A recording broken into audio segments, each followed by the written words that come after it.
నిజంగా ఈరోజు అద్భుతం జరిగిందనే చెప్పాలి. అది రామయ్య కృపనా లేదంటే కాకతాళీయమా అన్నది తెలుసుకోవాలి. అయితే ఇక్కడ రామయ్య కనిపిస్తున్నారు కదా, ఈయనని ఇలానే చూస్తూ ఉండండి. అసలు ఆ కథ అంతా కూడా ఇక్కడే ఉంది. మామూలుగా నేను ఏ సీరియల్ చూడను, కానీ ఈటీవీలో వచ్చే గీతాంజలి అనుబంధం అనే సీరియల్ మాత్రం రీసెంట్గా యూట్యూబ్లో చూస్తున్నాను.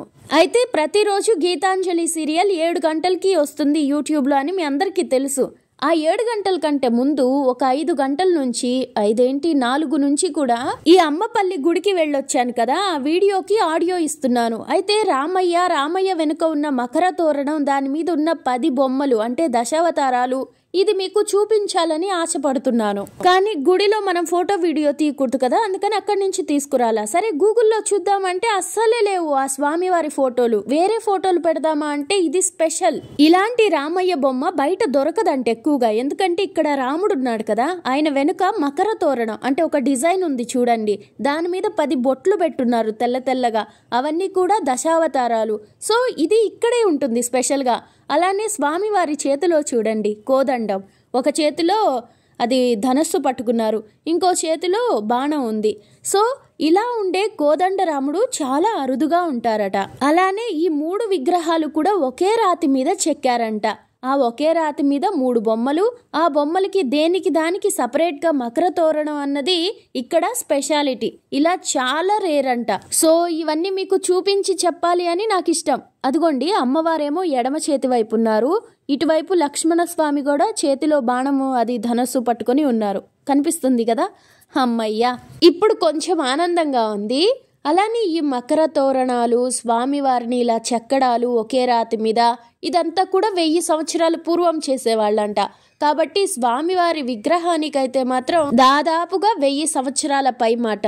కానీ గుడి మాత్రం ఈ మధ్య కాలంలో కట్టిందనే మనం చెప్పొచ్చు, నేను అలా అనుకుంటున్నాను. అది ఎందుకు ఏంటి అన్నది వీడియోలో వివరించాను. అలానే నాకు ఇంకొక అనుమానం కూడా ఉంది, మరి ఇవన్నీ చెప్పి కాంప్లికేట్ చేయడం ఎందుకులే అని ఇప్పుడు చెప్పట్లేదు. ప్రస్తుతానికైతే రామయ్య ఆశీస్సులతో వీడియో స్టార్ట్ చేస్తున్నాను. చిన్నప్పుడెప్పుడో నెల్లూరులో మా ఇంట్లో కూర్చొని టీవీలో వస్తున్న మురారి సినిమాలో ఈ గుడిని చూశాను.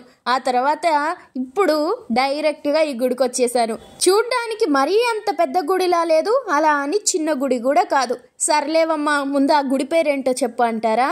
అమ్మపల్లి శ్రీ సీతారామచంద్ర స్వామి ఆలయం. ఇంకా యజ్ఞం సినిమాలో కూడా చివర ఫైటింగ్ సీన్ ఇక్కడే ఉంటుంది. అప్పుడు చూసి ఈ గుడేదో బాగుంది ఈ లొకేషన్ అనుకున్నాను. ఆ తర్వాత కూడా ఏదో సినిమాలో చూశాను కానీ గుర్తు రావట్లేదు. ఇకపోతే ఈ మధ్యనే యూట్యూబ్లో అనుబంధం అని ఈటీవీ సీరియల్ ఒకటి వస్తుంది, అందులో మళ్ళీ చూశాను అనమాట. ఇక అప్పుడు ఎప్పుడైతే చూశానో అక్కడి నుంచి వెళ్ళాలి అనుకొని ఈరోజు వచ్చేసాను. శంషాబాద్ మండలం అమ్మపల్లి ఆలయం అని మ్యాప్స్లో చూస్తే వచ్చేస్తుంది, డైరెక్ట్గా ఇక్కడికి వచ్చేస్తాం. సో బయట పార్కింగ్ పెద్దగానే ఉంటుంది, బస్సులు అవి కొంచెం తక్కువ అనుకుంటా ఇటు సైడ్ రావడం. మనకు సొంత వెహికల్ ఉంటే రాగలుగుతాం. ఇకపోతే ఈ ఆలయానికి ఉన్న ఒక ప్రత్యేకత ఏంటంటే పెద్ద కోనేరు. అక్కడ ఎన్ని షూటింగులు జరుగుతూ ఉంటాయంటే, అంటే ప్రీ వెడ్డింగ్ షూట్ అవి చాలా మంది చేసుకుంటా ఉంటారు. ఆ వీడియో కూడా నేను అప్లోడ్ చేశాను. ఒక్కసారి ఆ కోనేరుని చూసి ఏ కలర్ శారీ వేసుకుందాం, ఎలా డ్రెస్ చేసుకుందాం, అలానే ఎక్కడ కూర్చొని ఏ స్టైల్లో ఫోటోలు దిగుదాం అంతా కూడా మనము ఇక్కడ, అంటే నేను ఇలా ఉంటుందని ముందుగా ప్లాన్ చేసుకుంటే ఏదైనా వేరుగా వచ్చేదాన్నేమో, ఎడ్డి మడ్డిగా వచ్చేసాను కనుక అక్కడ నేను ఎలాంటి వీడియో నాది తీసుకోలా. కానీ ఎప్పటికైనా మంచిగా రెడీ అయ్యి ఆ కోనేరులో ఏ విధంగా కూర్చొని ఏ విధంగా నిల్చొని ఎలా ఫోటోలు దిగొచ్చో అన్ని ఫోటోలు దిగేస్తా. ఇక మీకు కూడా నాలాగే ఫోటో వీడియో పిచ్చుంటే తప్పకుండా ఈ గుడి కోనేరు దగ్గర చాలా మంచి ఫొటోస్ తీసుకోవచ్చు.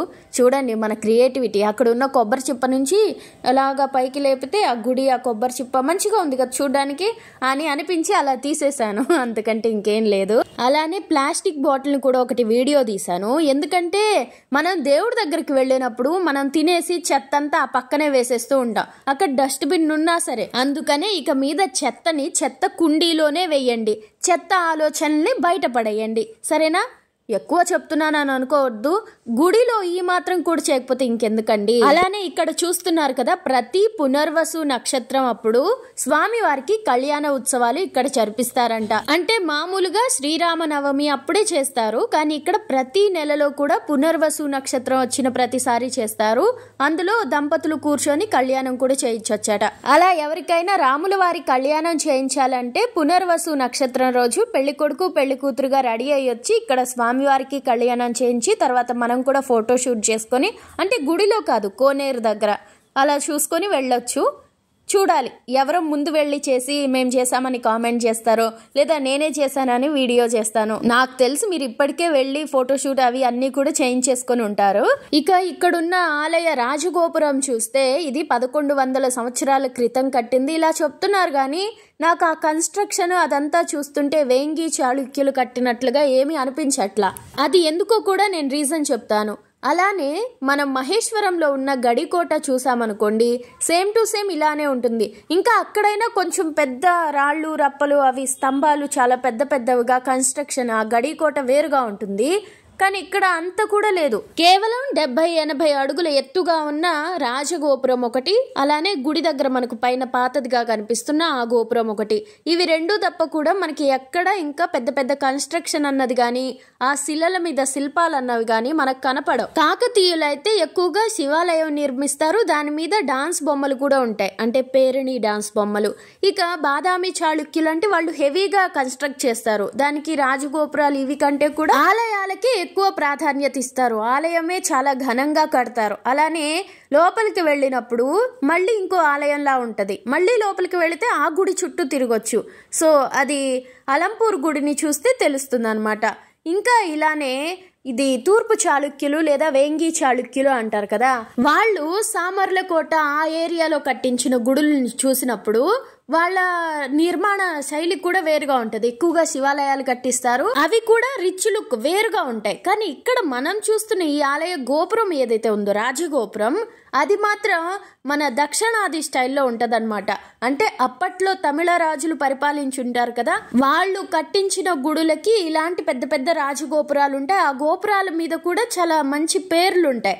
అలానే అవి ఇంత చిన్నగా పొడవుగా కాకుండా కొంచెం వెడల్పుగా పొడవుగా ఉంటాయి. సో ఈ రకంగా ఉండే టెంపుల్స్ ని నార్త్ సైడ్ ఉండే భారత్ లో మనం గమనిస్తాం. అయితే ఇక్కడ గుడి గోపురం కనిపిస్తుంది చూసారా, ఆ గర్భాలయం మీద శిఖరం అంటారా గోపురం అంటారా, అది మాత్రం రాజస్థానీ స్టైల్ అంట. సో ఇది మనం కొంచెం తెలుసుకోవాల్సిన విషయం, నాకు తెలియదు వాటి గురించి. అలానే నార్త్ సైడ్ ఉన్న టెంపుల్స్ అన్ని కూడా వేరుగా ఉంటాయి వాటి నిర్మాణ పద్ధతి అదిని. కానీ ఇప్పటి వరకు నేను గమనించింది ఏంటంటే ఇలా స్తంభాలు మామూలుగా ఉండి అది కూడా ప్రహరీకి ఆనించి వాల్చి కట్టి ఆ ప్రహరీ చుట్టూ కూడా చూస్తే ఏదో రాజకోటకి కట్టినట్లుగా అనిపిస్తుంది. సో ఇంత ప్లెయిన్ పద్ధతి ఎవరిది అని అడిగితే నాకు తెలిసినంత వరకు నిజాం రాజులు, అంటే ఈ ముస్లిం రాజులు ఉన్నప్పుడు హిందువులు గుడి కట్టేటప్పుడు అందులోకి రాజ డబ్బులే కదా, సో ఈ విధంగా కట్టి, అదిగాక అంతకు పూర్వం ఉన్న రాజులు వాళ్ళ దగ్గర ఉన్న శిల్పులు అయితే కొంచెం కష్టపడి మంచిగా చేసేవాళ్ళేమో, అంత డబ్బులు ఆ శిల్పులకి ఇచ్చేవాళ్ళేమో.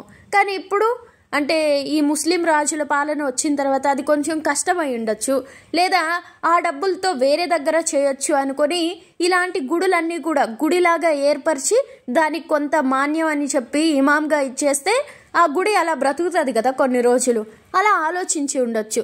సో వీటి అంతటి వెనుక ఉన్నది ఎవరు అని అంటే తానీషా ప్రభువు దగ్గర పనిచేసిన అక్కన్న మాదన్న అనే చెప్పుకోవాలి. అదేనండి అబుల్ హసన్ అంటారంట కదా ఆయన్నే, నేను తానీషా అనే పిలుస్తూ ఉంటాను. అలానే ఆయన ఒక ముస్లిం రాజు అయినప్పటికీ నాకు ఆయన మీద చాలా గౌరవం ఉంది, ధర్మాత్ముడు అని.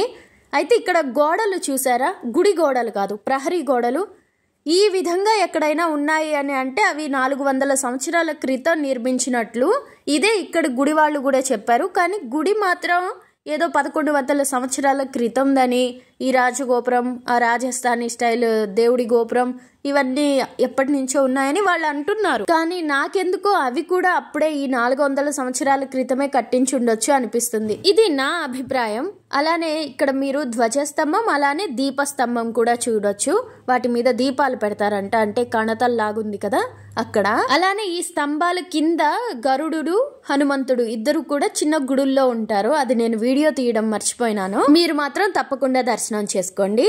ఇక అటు సినిమా వాళ్ళనైనా ఇటు మనల్నైనా అందరినీ ఆకర్షించేది ఈ గాలి గోపురం.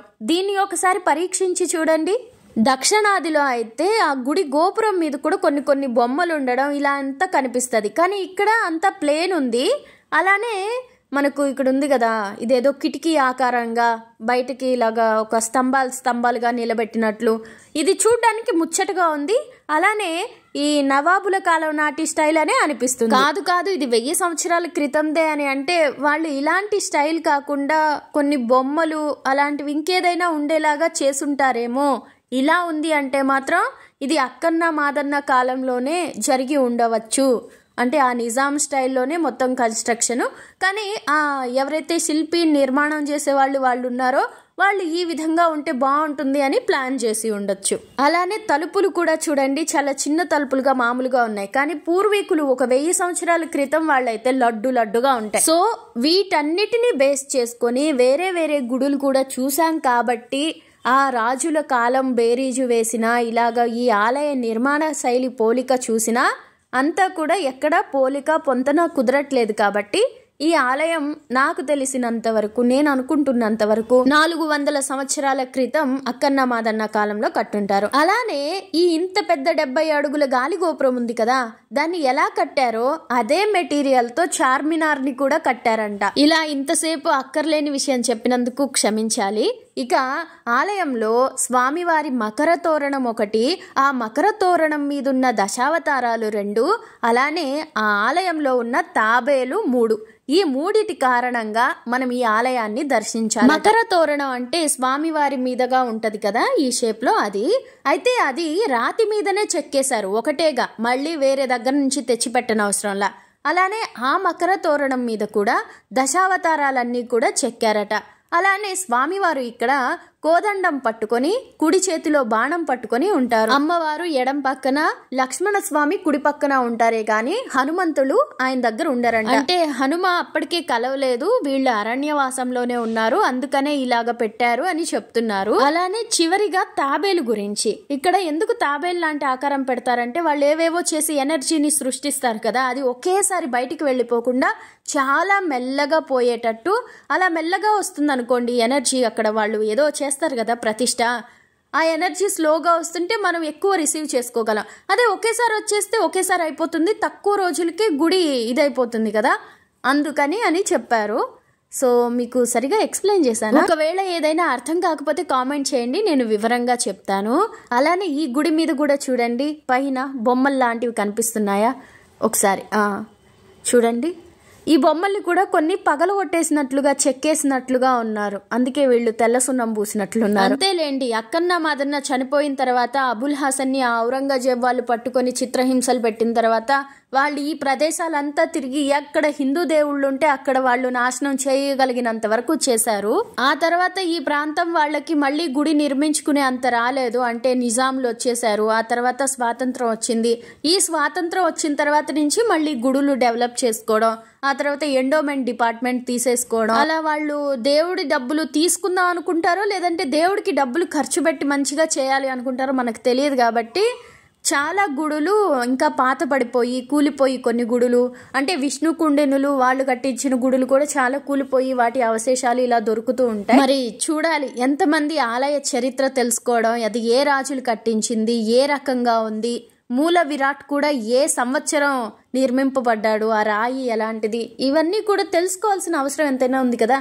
ఆ ఇష్టం ఎప్పుడు కలుగుతుందో ఏంటో చూడాలి. ఇక ఫైనల్ గా రాజగోపురం ముందు కళ్యాణ మండపం, ఇక్కడ కళ్యాణం చేస్తారు, ఆ పక్కనే రథశాల ఉంటుంది. రథం మాత్రం నాకు కనిపించలేదు, అంటే వేరే దగ్గర ఎక్కడైనా ఉందేమో. ఇక హనుమ గుడి ముందే శ్రీ రామకోటి స్తంభం అని ఇలా ఉంటుంది, మనం రామకోటి రాస్తే ఇందులో పెట్టేయచ్చు. మీరు కూడా మీతో పాటు తీసుకువెళ్ళండి పూర్తి చేసి ఉంటే. సో ఇది ఎక్కడ ఉంటుంది ఏంటి అని కూడా ఏం టెన్షన్ పడిన అవసరం లేదు, హనుమ గుడి ఎదురుగానే ఇది ఉంటుంది. ఇవంతా కూడా చాలా దగ్గర పక్క పక్కనే ఉంటాయి, సో అన్ని చూసుకొని రావచ్చు.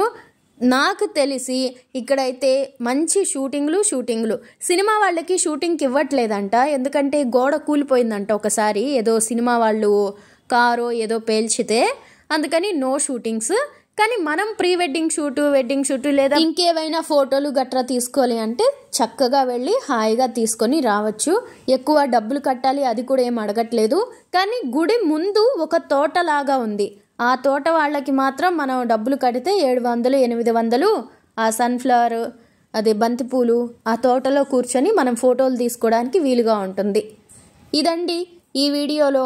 నేను అటు ఇటుగా చెప్పుంటే నన్ను క్షమించండి. ఇక్కడ నేను 2 వీడియో క్లిప్పింగ్స్ మిస్ చేశాను. ఒకటేంటంటే గుడి లోపల నుంచి ఉత్తర ద్వారం నుంచి బయటకు వచ్చామనుకోండి, అక్కడ కూడా గాలి గోపురం ఉండింది కదా, అదే స్టైల్లో ఇంకొంచెం పెద్దదిగా నిర్మాణం ఉంటుంది. కూలిపోయి ఉందిలేండి, చాలా పాడుపడిపోయి. అది రికార్డ్ చేశాను కానీ ఇందులో డిలీట్ చేసినట్లున్నాను. ఓన్లేండి ఈసారికి ఇదే భాగ్యం అనుకుంటాను. ఇక మీద నుంచి మంచిగా తీయడానికి, తీసినవి బాగా చూపించడానికి ప్లాన్ చేస్తా. ఇదండి ఈ ఆలయం. నేనేమన్నా తప్పులు చెప్పుంటే క్షమించాలి.